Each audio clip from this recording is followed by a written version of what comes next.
profesor, mi nombre es Ángel Díaz Díaz y hoy le voy a hablar sobre la hidrodinámica. La hidrodinámica es la rama de la hidráulica que estudia la dinámica de los fluidos y para su estudio se pueden considerar diferentes aproximaciones.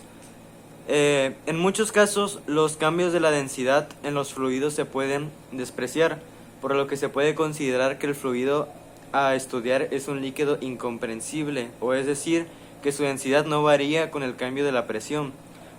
Por esta misma razón, dicha aproximación no suele utilizarse para moldear gases.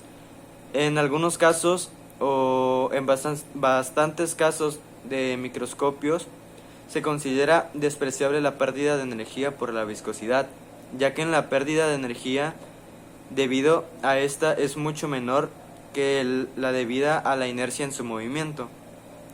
Se puede suponer que un fluido de los líquidos alcanza un régimen estable denominado régimen estacionario, en el que la velocidad de un líquido en cualquier punto es independiente del tiempo. La hidrodinámica tiene aplicaciones en múltiples escalas que van desde la escala nanoscópica a la macroscópica. Como dato, Daniel Bernoulli fue uno de los primeros matemáticos que realizó sus estudios para la hidrodinámica, siendo precisamente el que le dio el nombre a esta rama de la física, y con su obra que fue en el año 1738. También se podría decir que la hidrodinámica es la parte de la hidráulica que estudia el comportamiento de los líquidos en movimiento. Para ello se considera, entre otras cosas, la viscosidad, la presión, el flujo y el gasto del líquido. En el estudio de la hidrodinámica, el teorema de Bernoulli, que trata de la ley de la conservación de la energía, es de primordial importancia, pues señala que la suma de las energías cinéticas potencial y de la depresión de un líquido en movimiento en un punto determinado es igual a la de otro punto cualquiera.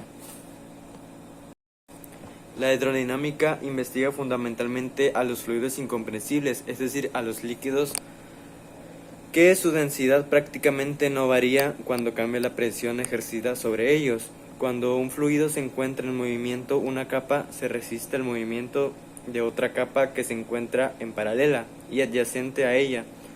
A esta resistencia se le llama viscosidad.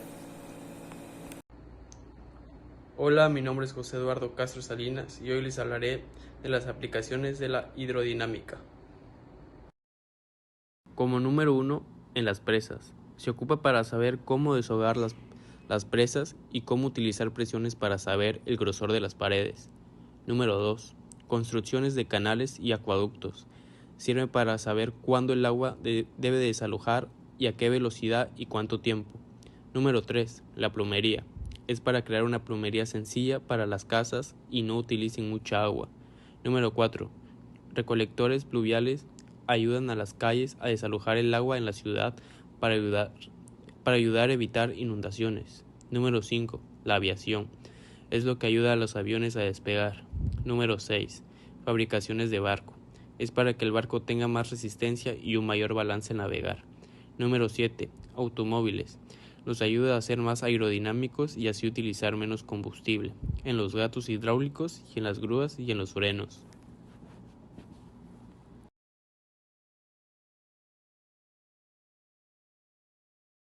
Mi nombre es Edwin Josué Castro Ramírez y hoy les voy a hablar sobre el gasto. El gasto, que por definición es la relación existente entre el volumen del líquido que fluye por un conducto y el tiempo que tarda en fluir. La fórmula para calcular el gasto sería gasto igual a volumen sobre tiempo. Sus unidades sería gasto en metros cúbicos sobre segundos. El volumen sería en metros cúbicos y el tiempo sería en segundos.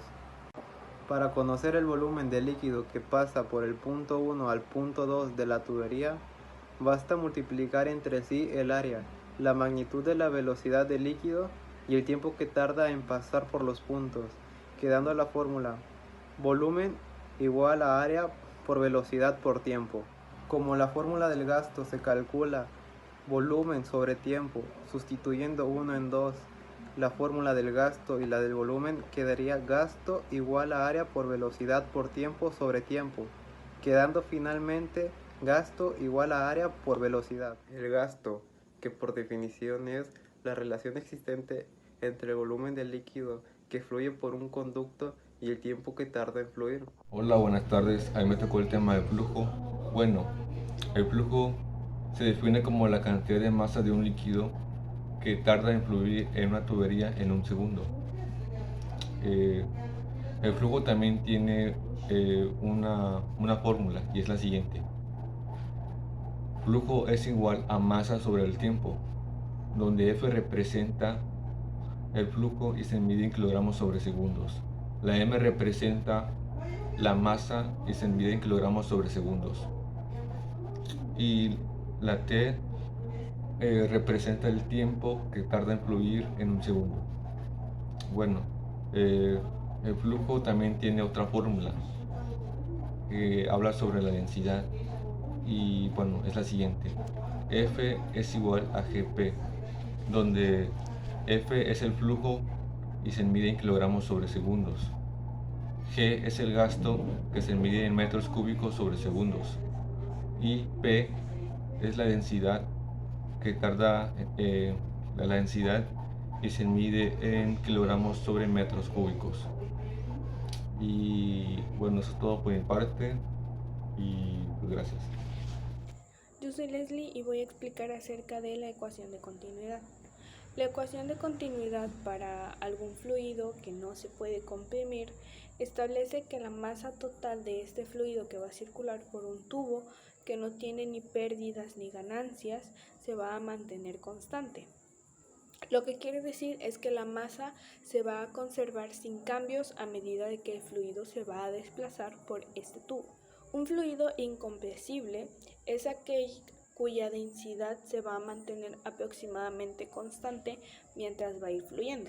Por ejemplo, el agua es un líquido que se considera incompresible bajo condiciones estándar de presión y temperatura. Es decir, un fluido incompresible quiere decir que no se puede comprimir. La ecuación de continuidad establece que la cantidad de líquido que pasa por el punto de una tubería va a ser el mismo que pasa por cualquier otro punto de esta misma tubería.